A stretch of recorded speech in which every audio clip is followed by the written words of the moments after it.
The Senate is advising the public not to obey a law signed by the president that amended sections of the Health Act. Majority Leader Kipchumba Murkomen says the law was signed without the participation of the Senate, yet it deals with a devolved function, health. The Senate says the move is the latest affront to the sovereignty of the upper house. NTV's Brenda Wanga reports.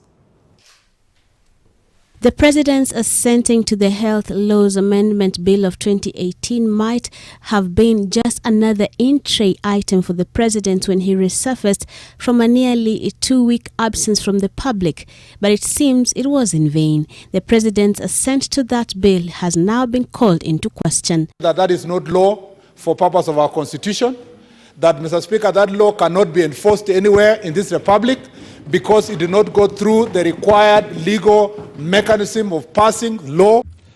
The Senate's contention is that the health bill ought to have gone through the Senate as it involves a devolved function. Mr. Speaker, to imagine that the National Assembly can pass a bill relating to health and take it to the President for assent is a very serious assault on the Constitution in general and this House in particular.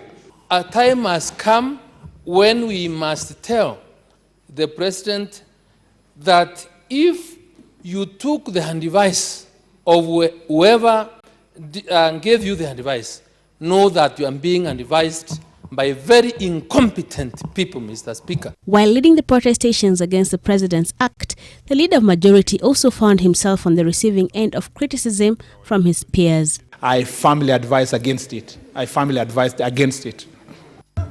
Senator Mutula, continue. Thank you, Speaker. I just want to confirm that was a real picture. Murkomen has denied pictures before where it looks like a Photoshop and other senators.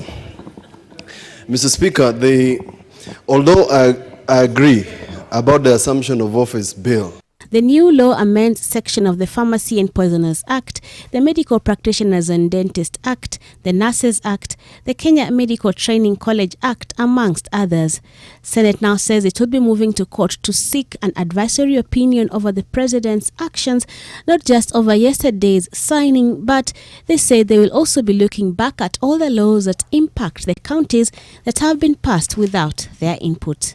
Brenda Wanga, NTV.